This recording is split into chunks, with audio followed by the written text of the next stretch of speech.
It's your old pal Plazzy the Plasma Deity, formerly known as Squatty the Squatter Man, and I'm back again to let y'all in on a little known secret of the Milky Way. Now this is our solar system: the Sun, Mercury, Venus, Earth, Mars, Jupiter, Saturn, Uranus, watch out for the Klingons around Uranus, and Neptune. Now modern academia tells us that the solar system is all messed up. Mercury is too small of a planet to be so close to the Sun. Venus, why, it spins backwards.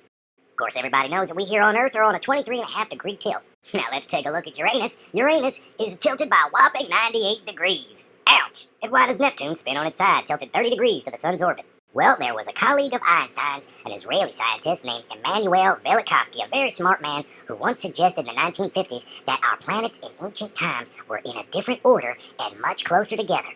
And then in the 1990s, along came a very smart man named David Talbot, and he made a documentary called Symbols of an Alien Sky, whereupon he suggested that it was the Earth, Mars, Venus, and Saturn that was the alternate planetary alignment, and for primitive man and early hominids, this is what it would have looked like from Earth. And this planetary alignment with the planets so close would have created a plasma discharge in between the planets that would have looked a little something like this. Me, my handsome self, Plazzy the Plasma Deity, here I am. And David Talbot, he went about looking and he found this image of me all over the world. They just couldn't stop drawing me. I guess my handsome self was too hard to resist. Anyway, here to explain the rest, is that weird guy, Steve. I mean, he really is weird.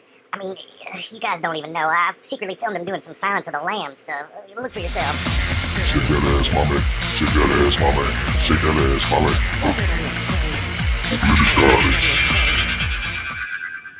What the actual... I guess old Plazzy won't be needing his eyeballs anymore, folks. Anyway, here he is, somebody who's definitely not weird at all. It's Steve. Hey, welcome it, everybody. As you can see, I now have a real microphone. I stepped on the mic clip, so I'm just going to have to go strictly handheld with the microphone. No? Apologies to MCA from Beastie Boys for that. And I also have my snappy headphones, so I know I'm going to check my levels. Feel very official podcasty now. All I need is the mic stand. Okay, so hopefully this will give us better audio than sounding like I was transmitting from the War of the Machines from 20 years from now. Okay, so what I was going to do was just show you, I was originally just going to show you, shrink out here, these three, because I discovered that,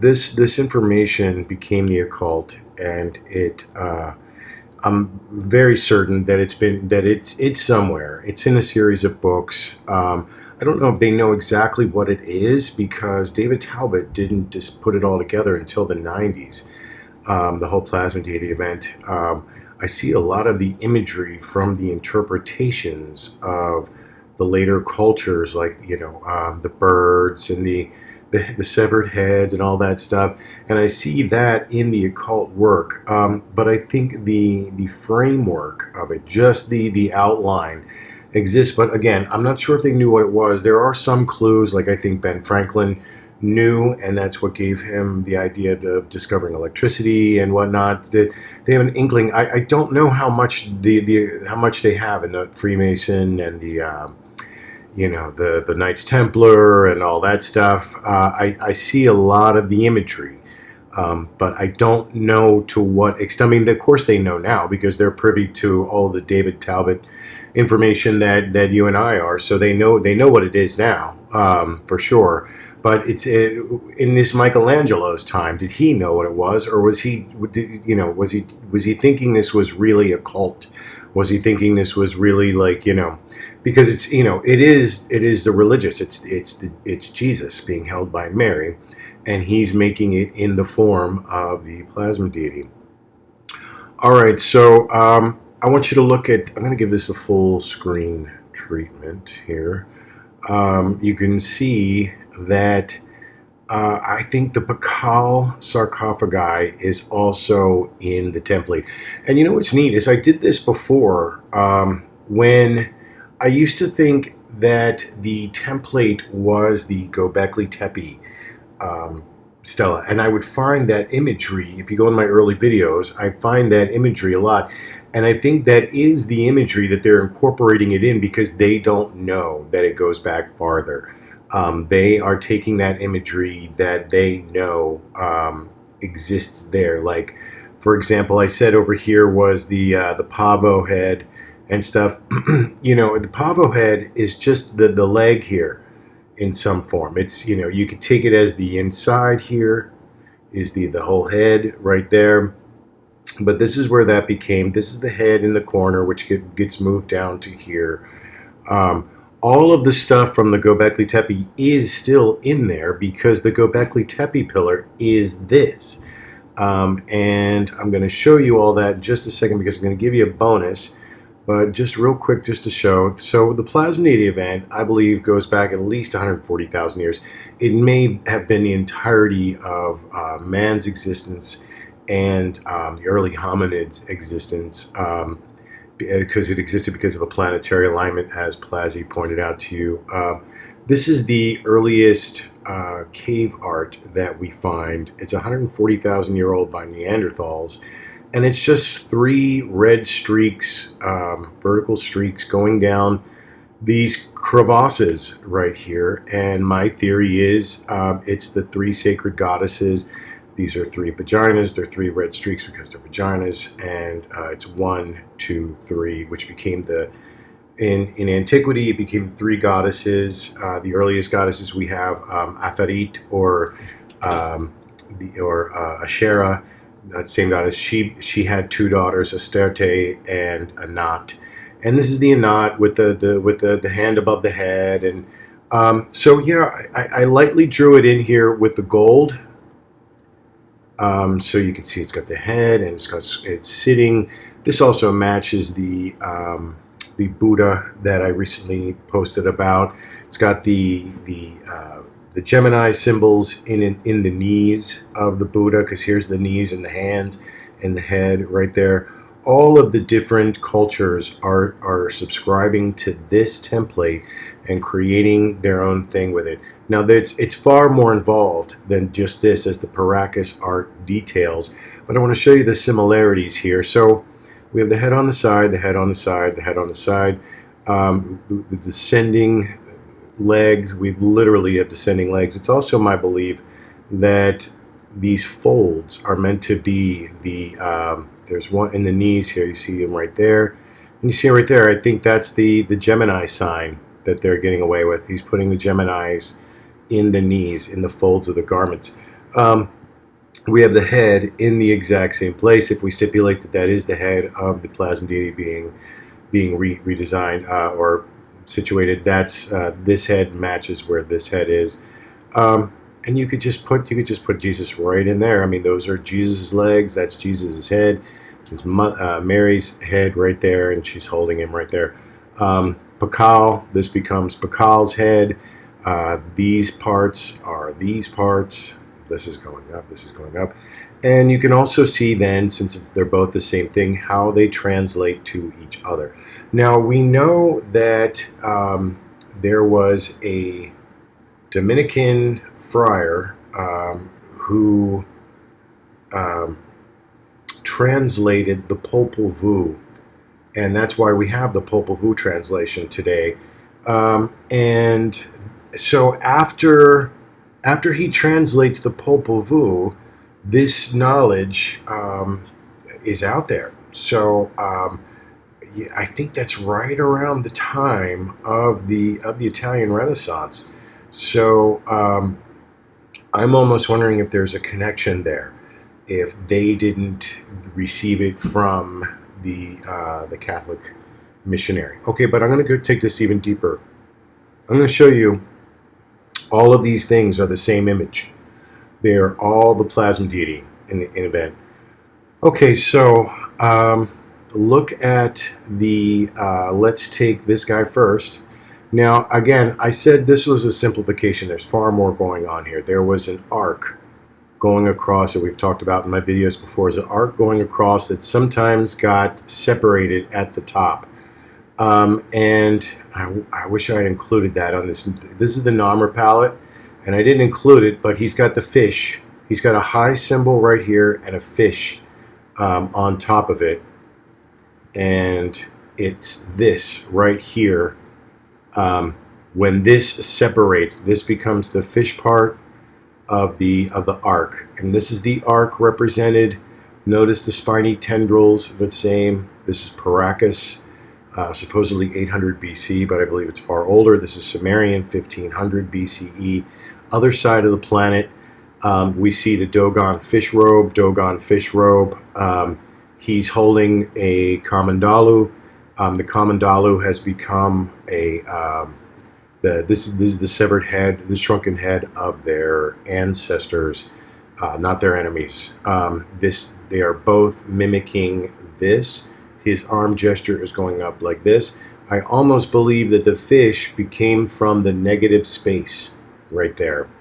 There's an arc going up that becomes the lightning bolts that we see, or the serpents in either hand. So it becomes serpents or lightning bolts and a fish above. This is Enki and Dogon. It's the same thing. This is the arc that is going all the way around. It became the Ouroboros. See this? This is Paracus Ouroboros, which has never been discovered before myself. This is the same style of snake or spiny tendril, and whatever this tree of life for them. This is what became the tree of life. So what this is now, it's the fish in the stream going around Enki. This goes actually all the way over. This is incomplete. I believe that they are incorporating the fish head, or what have you, but for some reason they didn't. This is up above here is Ahura Mazda with his wings, and I think the Ahura Mazda wings took the place of what is representing the plasma over top of it. All right. So this is Enki with this constant water flow. The water flow is the arc that's going across.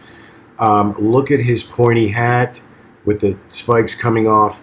This is a pointy hat too, and the mouth into this. See the open mouth of the fish head, the open mouth. If you just took this part right here, this is the open mouth right there.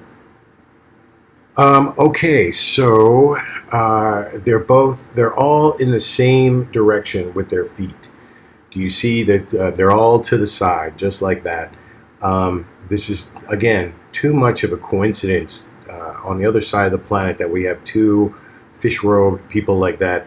All of this water coming off the back of Enki is with fish in it. It's just the fish robe.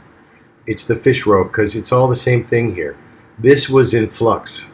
There was a constant shower of what looked like little figures, little twisted figures that also became the birth of writing.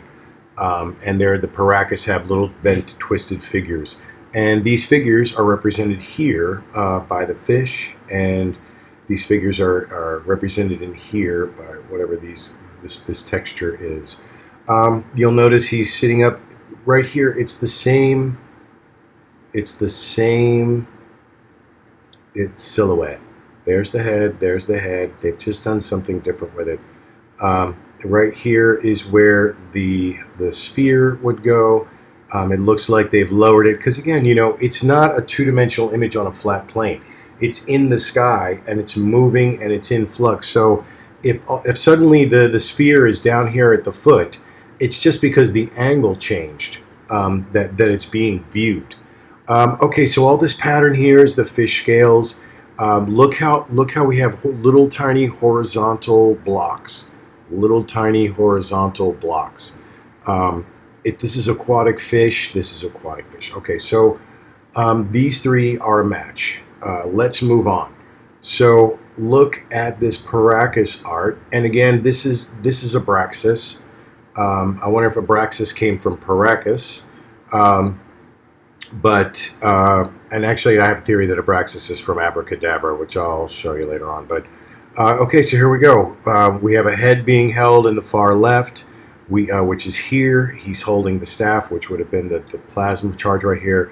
This is also the earliest cave painting that we see in. I should have put up here the bird shaman holding. He's holding like a shield and a whip, because this is in flux. It's not actual. This is like a serpent represented sometimes. It's also represented as the lotus sometimes. But look how much he looks also like Quetzalcoatl. Now, granted, this is Paracas, so Peru and Mexico, they're not very far, or Bolivia, they're not very far apart. But look at here. Now we have the Nomer Palette.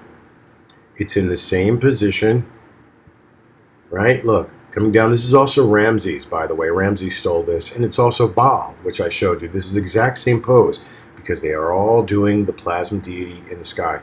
Look, he's holding a head. This is Paracas. He's holding a staff. He's holding a staff. The spiny tendril thing here is this because it's the spiny tendril thing. It's the spiny tendril thing right there. It's this. That is the Medusa. That is the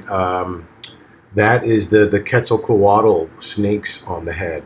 So this is the spiny energy that went over top. Okay, so we have a bird up here. We have a looks like these are actually plants, but you can see how it could be a bird. We have a bird in the right quadrant up here, and we also have birds in the right quadrant up here. Okay, so let's go back like Tepe. Something I'm going to point out to you that I don't think no one ever has before. Look at this indent in the stele right there, right? You see it? It looks like it's been weathered or something, but look how it creates all the way through, just like that, right? That's Nomer's arm. That's Nomer's arm. The mace head then becomes one of the handbag openings right there. The let's see what else we have here. The head is down here. There's two. There's one. There's a little guy right there, and one right there. That's right where it's supposed to be. It looks like one of the legs has been turned into the pavo there, and the guy's feet and his thing. This is that fellow right there. I'm going to do a whole video on this, but I'm just preliminary. The bird in the right, the elongated leg, the long part right there. If you take this as a silhouette, there's his arm. That would put the right in the center of his heart. So that's significant. It's not like the ball is anywhere just random. It's in his heart. And these little things right here, you could say, because they correspond to right here, are the hook. But this is the spiny part. This is the spiny part, and the serpent, which is what we see here. A spiny part, like these are the things coming off the back, and that's the head, and this would be the hook going into the mouth, just as being shown right here. This serpent with a head and a hook in its mouth with spiny tendrils coming off is the same thing. It's just a different stylized version of this. It's got a head. It's got a line coming out of its mouth, and on its back are the spiny tendrils. It's just a different version of it. The spiny tendrils over here became the elongated necks and bird head. See how it's being adapted. See how each culture is drawing their own version of it. This is in antiquity. This may tell us that because they haven't combined yet, that this is before Atlantis. This is before communication in between the cultures, because they are still so different from each other, except that the silhouette is there if you look at it with an artist's eye. Same thing with Enki here and this palette. These leaves or wings are now this part over here. Look at Enki's hat, the way it's like that. That's Enki's hat. See the point? See the point? That's Enki's hat. Same shape, right where it's supposed to be. Again, we have the Nomer arm is the wave right here that's going up. That's right there. Let's see. All of this is this guy right here, and it looks like they've turned our pavo that's his foot. See how it slopes up? See how it slopes up? That's the foot right there. It's all there. It's just in a different, like I said, it's like if I gave you the silhouette of an elephant and I said you can draw anything you want within this silhouette and it's sacred. And to each culture, they created their own thing. Now let's compare these two.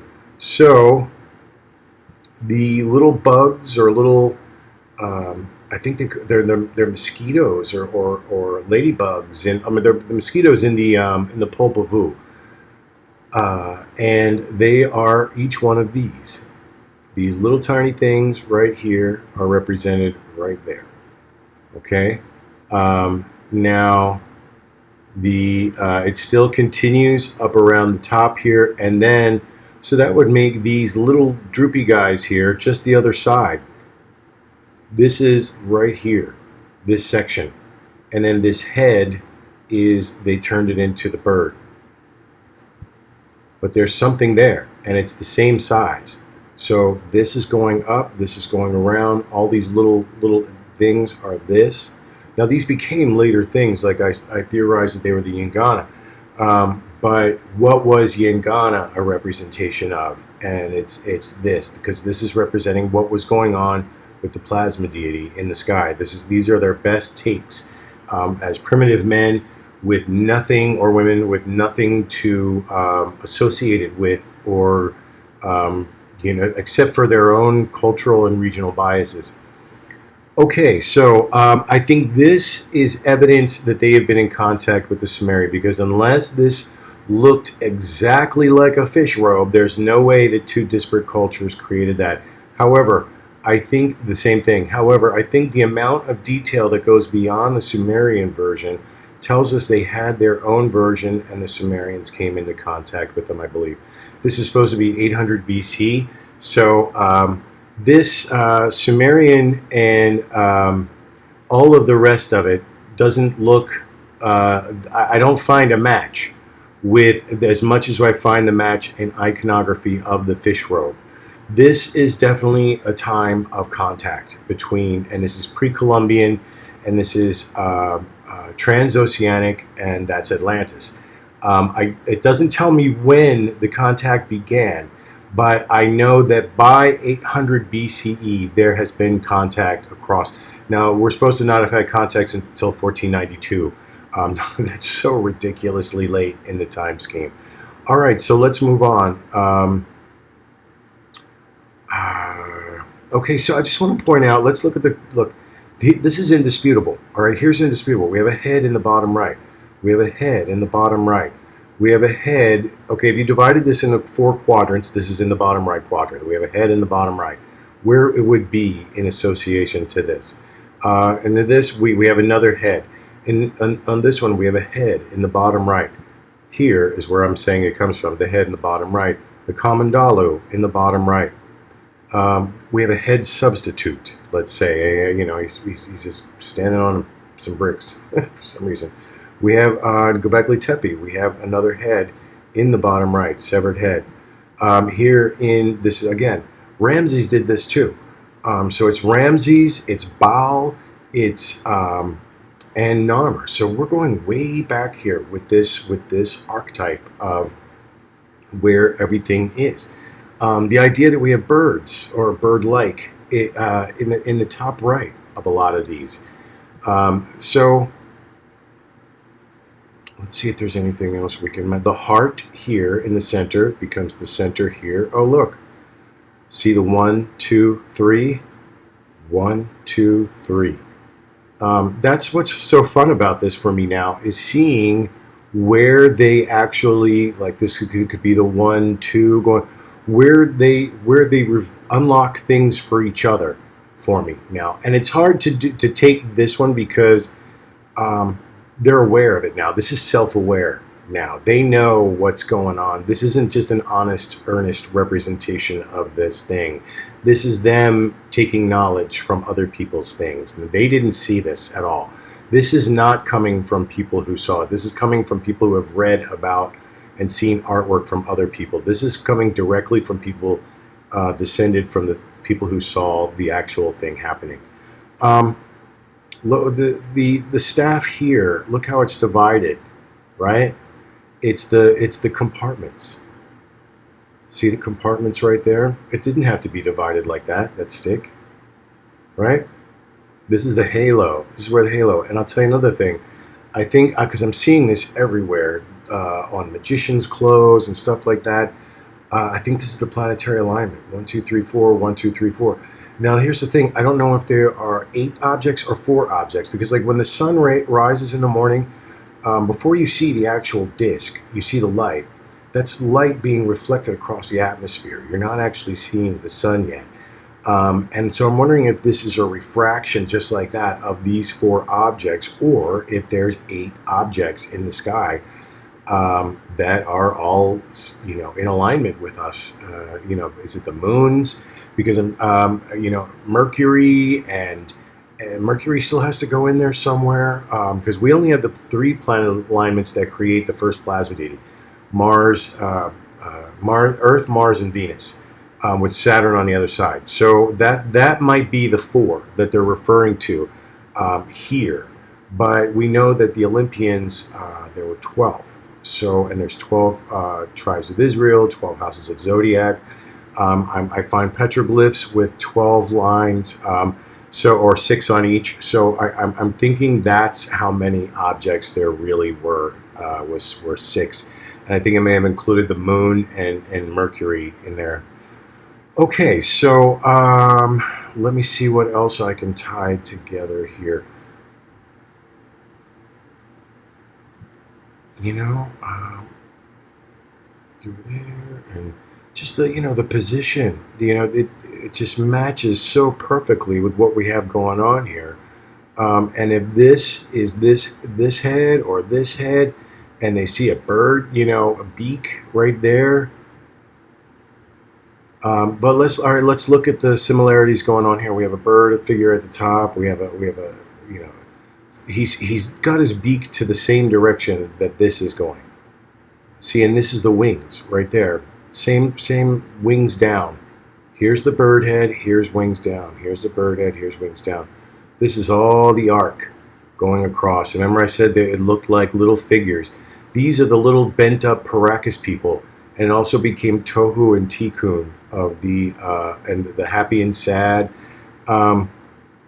I did have a Nazca line one up here too, but I guess I must have taken it out. Isn't it in here? No, I guess not. But the Nazca line has the head in the corner as well. Okay, so here we go. I mean, that almost looks face-like right there to me,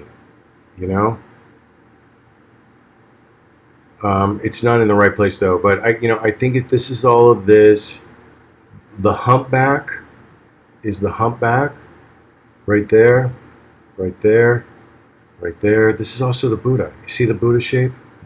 Because it's all the same thing. It's Christ on the cross, and it's not. He's inside here, right in there. It's not all this. He's the inside part. Also, this is forked at the bottom in a lot of versions. I found some Maya work that I'm going to show you where they show the guy with, and I think that's the Egyptian staff. That's where the Egyptian staff comes from. And you see how it goes up? Just like that, just like the Egyptian staff does. I'll do a video, I'll include that in the video later. All right, you guys, it's everywhere. It's unlocked because it's all the same thing. I'm going to show you guys something soon so that I want you guys to be able to start doing this for yourselves because it's so easy. You can take just about any piece of ancient work and you apply this. This is the true Atlantean template. This was an expression of this. I thought that this was the Atlantean template because I found it matching this. But The reason why it matched this is because they're both this.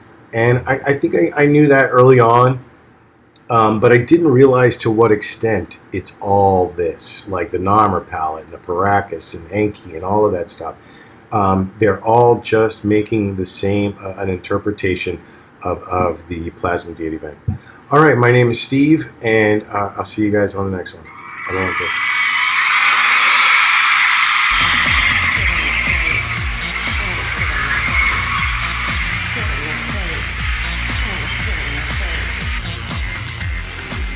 Divine and